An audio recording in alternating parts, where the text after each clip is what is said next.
दो अवयवों का हम लोग गुणन करने के लिए सीखते हैं कैसे इसको गुणा किया जाता है। इसे गुणा करने के लिए कुछ शर्त है, इस शर्त को जानना बहुत जरूरी है।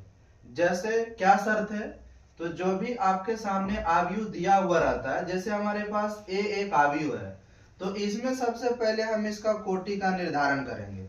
तो कोटि इसमें देखेंगे कितना गुना कितना कोटि का है, तो आपको पता चल गया। देखिए यहाँ पर एक पंक्ति है और स्तंभ कितना है, 3, अर्थात ये जो हमारा कोटि होगा एक गुना कितना, 3, एक गुना कितना 3। और इसकी कोटि की अगर बात करें तो 1 2 3, अर्थात 3 पंक्ति और एक क्या है, स्तंभ, तो 3 गुना कितना 1। अब देखिए शर्त क्या है, जरा सा समझेंगे कि इस अवयव का स्तंभ कौन सा, मतलब जो भी आप यहाँ पर गुना कर रहे हो, तो पहले अवयव का स्तंभ और दूसरे अवयव का पंक्ति आपस में समान होना चाहिए, तभी वो गुना होगा, अन्यथा गुना नहीं होगा।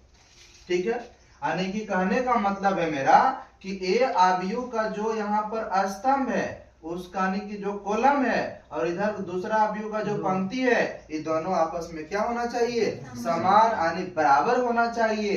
तब सर कितना गुना कितना कोटि का होगा इसको गुना करने के बाद। जैसे कि कहेगा कि फाइंड द AB, यानी कि AB का मान क्या होना चाहिए। ठीक है, तो AB का मतलब गुना करेंगे, और गुना करेंगे तो उसका कोटि क्या बनेगा, तो ध्यान रहे जब ये दोनों मिल जाता है तो E और E गुना कोटि बनता है, यानी कोटि आपका बनेगा 1 गुना 1 कोटि का अवयव बनेगा। लेकिन अब सर गुना कैसे करते हैं यही समझना।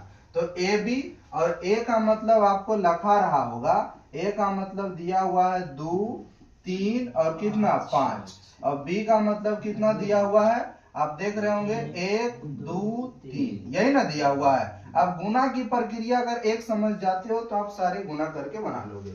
कैसे गुना करते हैं, देखिए इस रो वाले यानी कि पंक्ति को स्तंभ से गुणा करना, पंक्ति को स्तंभ से। तो देखिए बारी बारी से, पहले 2 गुना 1, तो देखिए 2 गुना कितना 1, और बीच में प्लस, फिर 3 गुना 2, तो 3 गुना 2, फिर प्लस 5 गुना कितना 3, तो 5 गुना कितना हो गया 3।